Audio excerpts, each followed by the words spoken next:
47 seconds of logos. Also, this production company's logo is a bunch of people and some giraffes running on a road accompanied by some flying fish until the fabric of their reality is revealed to be a girl playing a drum. Branding. It is not. This is the beginning. Seth Rogen. Hey. How's it going, man? Yeah, good. So you always played like the same guy in every movie. The movie gets off on the wrong foot by trying to steal our thunder in the first 2 minutes. Can we please go to f***ing Carl's Jr.? Why? Because they're one of the movie's sponsors? Nobody gets off a plane and wants Carl's Jr. Not Carl and not even his kid. So you're not drinking, you're not smoking weed, you're not... Oh, no. I'm drinking and smoking weed. Honestly, I think Seth Rogen might have invented reverse method acting. Instead of fully inhabiting a role on and off set, he just forces his characters to act like him instead. Look, man, if you stopped eating gluten, you'd feel way f***ing better all day. Take that, L.A., with your gluten intolerances and your fad diets. It's about time somebody took you down. And now that the small fry is out of the way, I can't wait to see how Rogen uses his platform to fight the true evils of LA's institutional sexual abuse and prolific religious cults.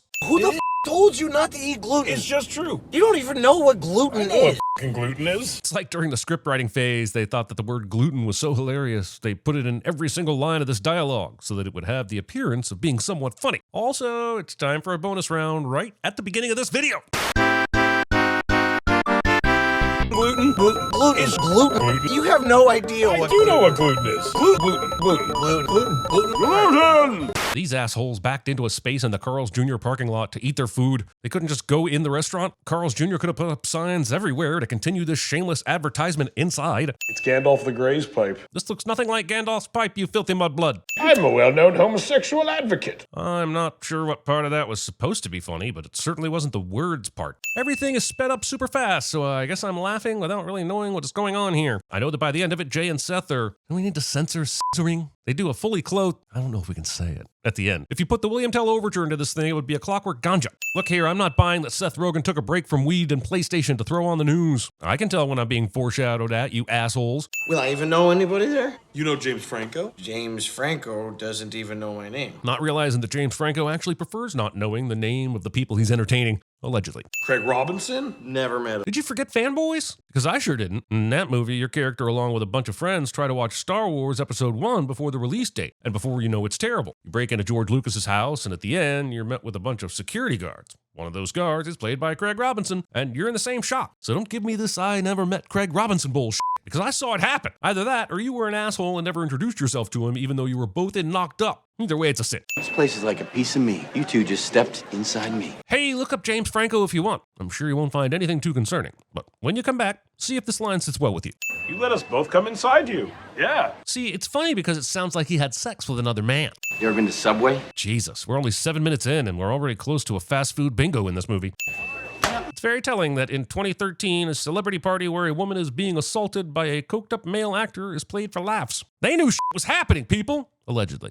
I actually just adopted this incontinent spaniel. Jonah Hill's exaggerated version of himself has an earring and is such a nice guy that he adopts rescue spaniels, and oh shit, I've just realized I missed my cue to die laughing. You like Forrest Gump? But it's a horrendous piece of shit. Life is like a box of chocolates, no?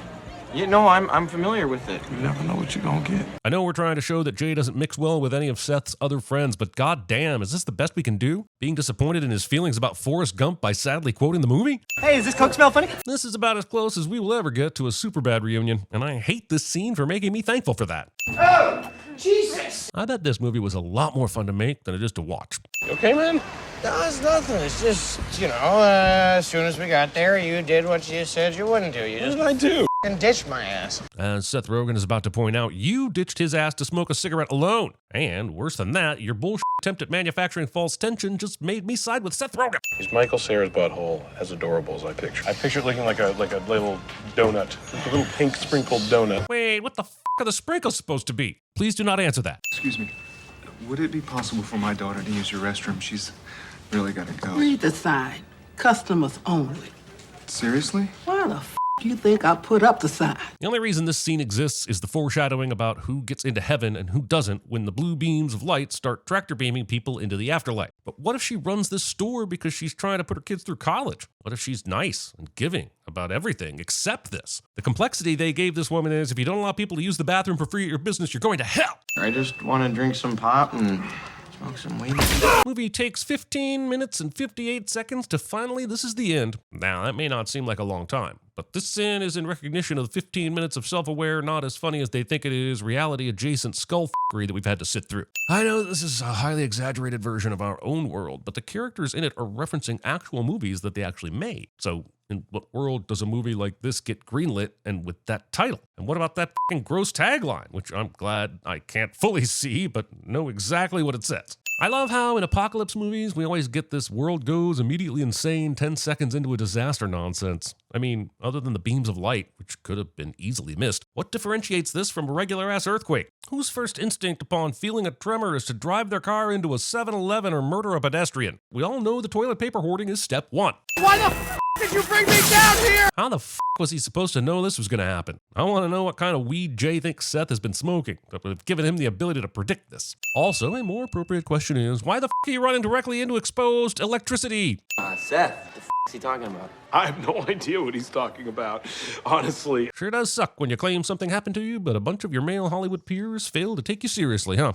In-N-Out truck's coming in 10 minutes. I'm confused about which place this movie wants me to buy sandwiches. Craig, where you going, man? F***ing earthquake. Southern California experiences 10,000 earthquakes every year, and while the majority are never felt, they're common enough that even these dumbass versions of celebrities would know you should not run outside in the middle of one. What the f? Paul Rudd shows up in an absolutely useless cameo. He was probably busy doing a lot of other projects in 2013, but if you're going to get him for a day, at the very least, stick him in Franco's house watching Mac and Me. Instead of running away, Rihanna just appears to accept her fate in the most unbelievable act performed by a human ever. Ever. Eh? Also, Sinkhole swallows up Rihanna, and I've never been more angry at or jealous of a sinkhole more than I am right f***ing now.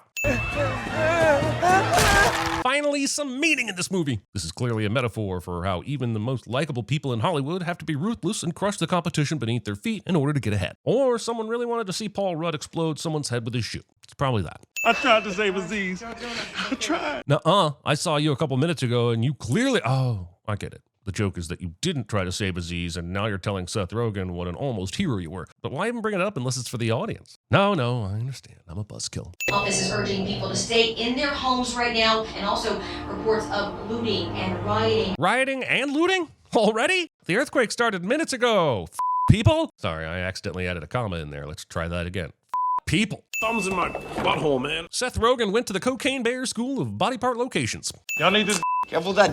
I feel like the script was left outside in the sun, and the photosynthesis spawned the Sausage Party script. So here's a sin for photosynthesis. Bang, bang, you're dead. This accidental death by prop gun bit will age about as well as this scene does not contain a lap dance. I'm sorry. I'll just kill myself. No! I don't know what part of this was supposed to be funny, but it certainly isn't the stuff that's happening on screen part. Can I have that Milky Way? No, you can't have the Milky Way. That's my Milky Way. The boys just found a word that they love saying a million times for comedic effect, so it's time for bonus round number 2. And here we go.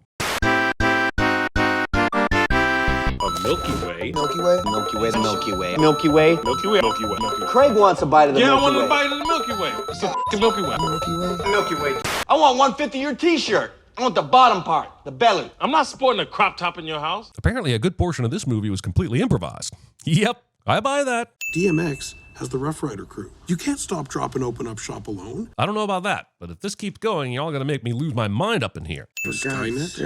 You think this is Skynet? No. Skynet went live? Will you please stop saying Skynet? Weird that you didn't have any opposition to the slew of Milky Ways being thrown around a minute ago. That means that we were not awesome enough to go to heaven. A fact that will become much easier to reconcile once you watch this movie for yourself.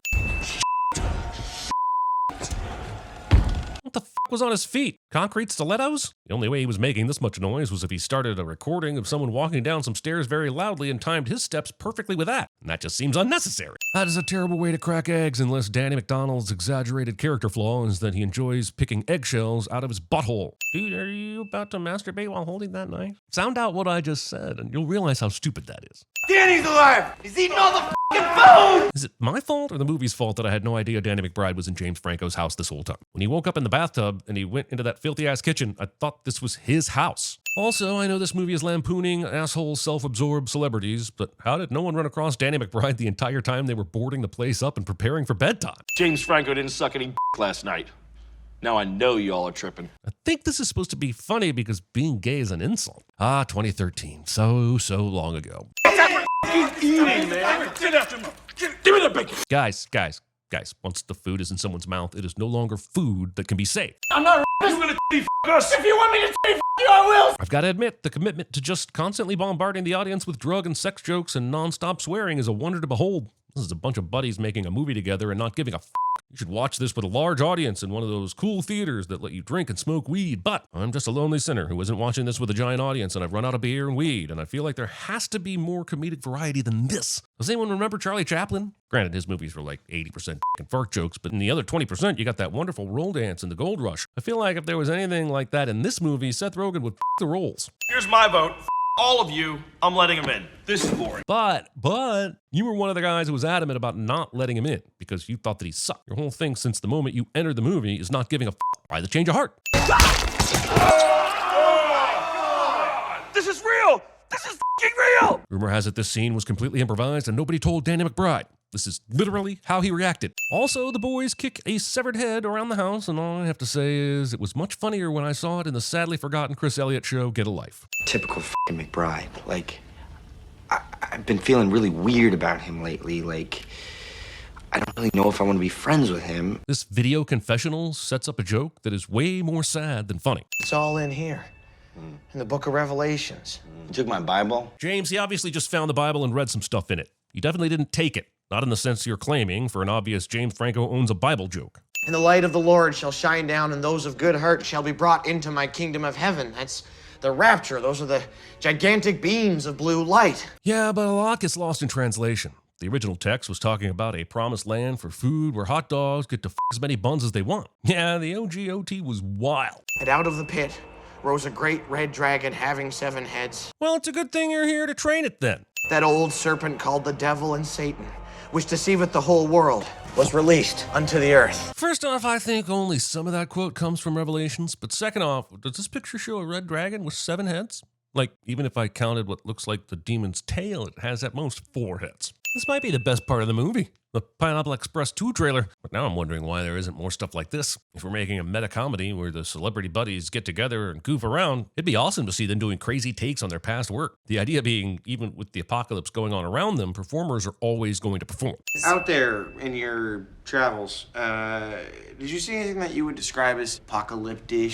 I mean, no, it's a zombie invasion. Is a zombie invasion not apocalyptic? He's talking about us giving off a vibe. They then proceed to say this word a bunch of times, and I'd probably make it a bonus round if it wasn't so distasteful. So here's 17 sins for how many times they say it in this scene. If anybody's rapping Emma Watson, it's f***ing Sir Lottery. The fact that this wasn't the scene that caused Emma Watson to storm off the set of this movie kind of makes you wonder what the f*** the final straw actually was. Hermione just stole all of our shit.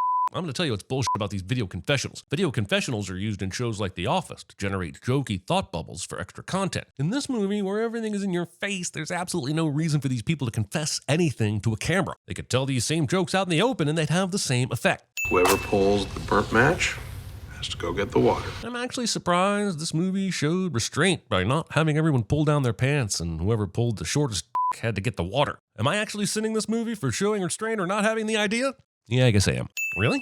We're doing the horror movie creature runs past the foreground bit here? It's the apocalypse, guys. I think the time for demons f***ing around with their victims has lost all of its very questionable usefulness. The water, it's like right underneath us, like right there. What do you mean, right underneath us? Look, Franco said... Door to the basement's out there. There's at least 2 jugs of water. So where the f*** else did you think the basement was? How is the fact that the basement is under the house a shocking revelation to you? Even if it is the apocalypse, it's not the end of us. There's still hope. We just have to somehow try to prove our worthiness. Man, one of the things I love about this movie is that it really gets religion. Don't be good to each other because it's the right thing to do. Do it so that you get into heaven. Because we're gonna do it together. You promise? We're gonna do this. I hear everything. The end of this scene might have really been funny if it had a better build-up to it than Jay's encouraging words to Craig, but it doesn't. This would have made the James Franco video confessional scene a lot funnier, so it's almost like it's out of place. All over the pages of this nice magazine I was nice enough to tell you about. This opens up a discourse on jizzing that lasts for nearly 2 minutes. You know, not the jizzing, but the discussion. You don't all my stuff! In the following scene, our intrepid heroes say this one word enough for the movie's 3rd bonus round. Fire all torpedoes! Come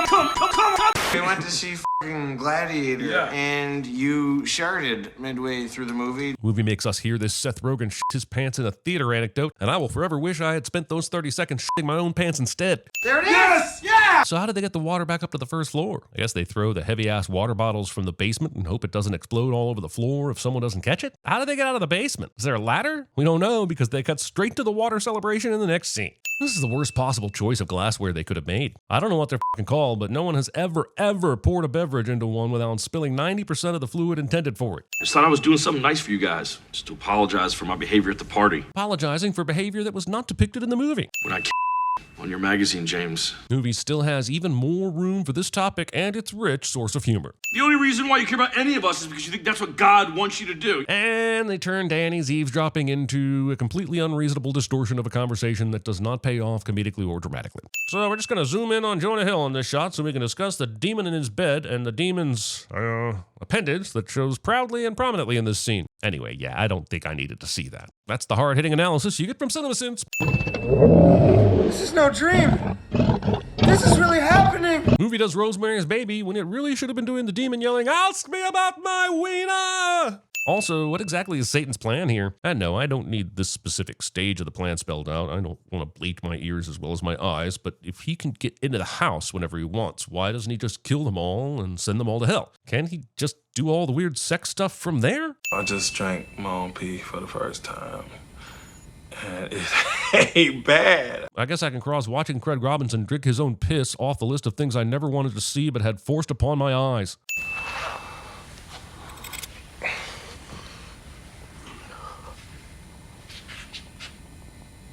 Oh, come on! Goddamn motherfuckers. Whoever gets the burnt match has to go to one of Franco's neighbors' houses, get us some food and some water. I'm not going. I'm bowing out. I'm declining to go. Seth doesn't get voted off the island for this. You go get us some fucking water. Well, that right there is just wasting a valuable resource in the middle of an apocalypse, Jay. So sad. Innocence lost. Profound, no doubt, but shouldn't he be asking what's making the swing swing? So we should probably split up. What you think to see a Scooby-Doo? No, Scooby-Doo usually has a fairly cohesive plot, is entertaining to watch, and at the very least has the decency to be done in 20 minutes. I'll get the Milky Way. It's total bullshit that Danny McBride didn't eat that Milky Way already. Oh, the second it hits your mouth is like amazing. I know that Milky Way is a product placement, but goddamn, Milky Ways are like Three Musketeers. You have a bowl full of these with other candy bars, they sit there for months until someone is hungry enough to try one. And by that time, they're no longer fresh, and you're already refilling the bowl with Snickers, Hershey's, Butterfingers, and Twix. You will drown in a river of blood. Oh, so Satan's plan is to possess Jonah Hill and use his body to fuck with people and spout shit about the end times. Yeah, I'm still not seeing how this is better than dragging their asses to hell. Demon that needed to sneak in for an attack at James Franco's house last night and could have killed everyone if it wanted to, now decides that it can openly crash through windows to attack at this point in the movie. Oh, don't get him on me. Ew. Seth, you drank your own urine just a few minutes ago.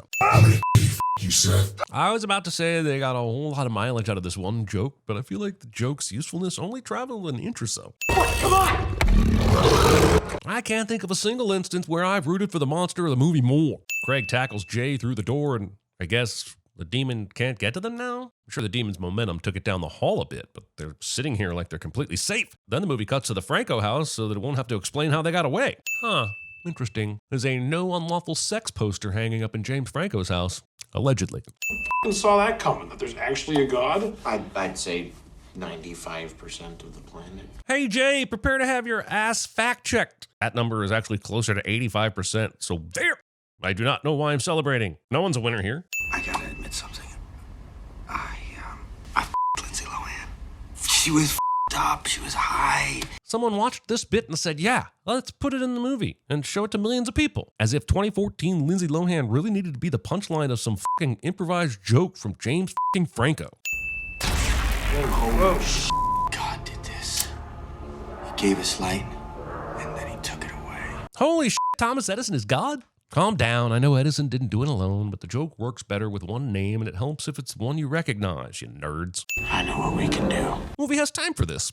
How the f*** is Satan being outfoxed by being tied to a bed? Why doesn't he give up on Jonah and possess one of the other guys? That's your f***ing plan? You're gonna repeat lines from The Exorcist? It's a movie! It's a manual! It obviously isn't, since Jonah Hill is sarcastically responding to your every word. You're an actor and know that movies aren't real, and jeez, I thought Jay was the smart, sensible one until now. The power of Christ compels you! Seriously, it hurts a little bit. It's like still sting. So what changed? Did this bullshit start working because Jay got closer? Is this a proximity thing? Also, if The Exorcist were a manual, then wouldn't you have to do a lot of the other stuff they did before they got to the famous line? They had all sorts of scripture and holy water and actual ordained priests at their disposal. At least I did change. You act like you're f***ing 18 years old still, Jay. You've been holding me back this whole time. This is literally the same fight that Jonah Hill and Michael Cera have at the end of Superbad. I'd play the clip to prove it, but I'm fairly certain crossing those streams is what Nostradamus said would trigger the rapture. Ah! You piece of shit. You have more food? It's total bullshit that Danny McBride didn't find this and eat all of it. You knew he had extra food? Wait, what? How did Craig deduce that Seth knew Franco already had told him about some of the extra food from that? That's exactly what Seth should say in this situation. This is the sort of shit that only happens when the same person is putting words in both of these people's mouths. All that to say, this is the one part of the movie that obviously was written ahead of time and you f***ed it up. I would've sucked the for half a crack. When in doubt, add sexual dialogue to any argument and it's comedy gold. I've been shitty my whole life. It's very sporting of the demon to put a pause on ending their lives and instead let Craig have this profound final speech. Maybe it's only right that the last thing I do on this planet isn't for me. It's for you guys. But you went to get food for everybody a minute ago, and that clearly wasn't a selfish act. Told Jay as much when he suggested you stay at the neighbor's house where you found the food. But now this selfless act is what gets you into heaven? Speaking of which, wouldn't Jay's exorcism of Jonah Hill have earned him a blue beam as well? Take your panties off! Yay for callbacks! But wasn't the point to distract the demon away from the car so everyone else could escape? Why have the showdown here? All that's going to happen is the monster immediately kills you and then attacks the guys in the Prius. Yes, you've given them a few extra seconds of life, but that's not much use when those final seconds are filled watching you get Beelzebub by a demon. So Craig's final sacrifice either outweighed all the bad shit he's done in his life, or God doesn't care as long as the last thing you do is really cool. I just think if the point was to have a better planet, we'd have these things spelled out to us. Or just don't bother making humans at all and give the dinosaurs another shot. Talking nice doesn't get you into heaven. Doesn't hurt to smile. You might think, wow, that's some bad luck that they got hit by that RV. And bad luck I can buy, but this shit was not luck. It was deliberate. Danny McMad Max somehow timed this collision perfectly, even though it meant predicting where the Prius was going and heading them off in a fucking RV. You guys are still alive? Okay, fine. Danny McBride is the leader of a cannibalistic gang now. Why was the demon hanging around James Franco's place this whole time when these assholes were running around free? I'm a cannibal, hombre! Somehow, Franco manages to predict the ending of this movie through his made-up ending for the fake Pineapple Express sequel. That sort of shit can only be explained away by a higher being controlling the strings of fate or reading the script. And the existence of this movie surely disproves the former of those two possibilities. I call him Channing Tate Yum. Oh, I'm sorry. You were close, but the answer we were looking for was actually Channing Tatum. Go to hell, McBride! It's so obvious James Franco intended to sacrifice himself only to get sent to heaven, so I have no idea why this was about to work before he gets super petty and God doesn't want him anymore. Also, God is apparently fine with beating the shit out of the cannibals to save your friends, but draws the line at gloating? Man, this God is very specific and mean. We haven't even started on the whole cancer thing. I'm all for body positivity, but I really could have gone the rest of my life without this 1,000-foot demon having a satanatomically correct schlong. Also, wouldn't that mean that the demon has 8 heads and not... Oh, never mind. It's working! Yes, it is, but why? As I Will Always Love You scores Seth Rogen's redemption and the eventual penectomy of Satan personified, I'm left thinking that this was almost certainly not what Dolly Parton intended for the future of this ballad. These doors make absolutely no practical sense. What's stopping you from just walking around them, God? And while we're at it, why the f*** do I need an appendix? Wait, why doesn't anyone here have a halo? These 3 do. The Backstreet Boys do. Well, until the CG budget prevents it from keeping up with their dancing, but why doesn't anyone else? Are some of these people on f***ing day release from hell? I know Jay wished for Backstreet Boys to play, and you get whatever wish you want when you're in heaven, but wouldn't all the Backstreet Boys have needed to get to heaven for this request to work? Maybe they did, but what if they didn't? Would there be clones in place of the real guys? Also, this suggests nobody requested any other bands to play at this party, and I'm just not buying them. Also, that means the entire last few minutes of this movie will be dedicated to Backstreet Boys. I haven't been this disappointed in a movie since Rat Race ended with a Smash Mouth concert. As Everybody by Backstreet Boys scores a weed-smoking Segway-riding dance party in heaven, I'm left thinking that this was almost certainly not what... Actually, scratch that. But that's exactly what they were thinking. Can't believe all these f***ers made it into heaven and Rihanna didn't.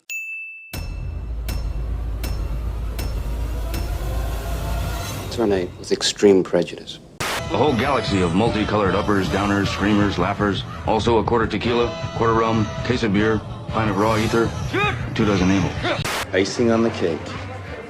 Check it out. Look at my shit. This ain't nothing. I got rooms of this shit.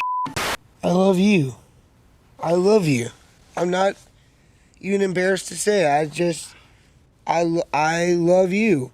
I'm not embarrassed. Love you. I love you. It's like, why don't we say that every day? Why can't we say it more often? I just love you. I just want to go to the rooftops and scream, I love my best friend Evan. The only problems are the pests. You see, most places have mice or mosquitoes. We have dragons. Thanks, guys. Seriously, you're awesome. Really. You're awesome. That Hermione's got some big old titties. Jonah Hill, America's sweetheart, J-Bug, J-Bone, your friend. I would never hurt you. You foul, loathsome, evil little cockroach! Dear God. Thank you for all your blessings. You've given me so many things like good health, nice parents, a nice truck, and what I'm told is a large penis, and I'm very grateful. Whoa, something's wrong. God did this. Did you see what God just did to us, man? At least I did change. You act like you're 18 years old still, Jay. If I can change, and you can change, everybody can change. Oh no. Oh no. That thing's big. Holy You think God stays in heaven because he too lives in fear of what he's created? Our Father, art who is up in heaven, aloe vera be thy name. Listen to me, man. Come on, Cage. Let's fight his music with our music.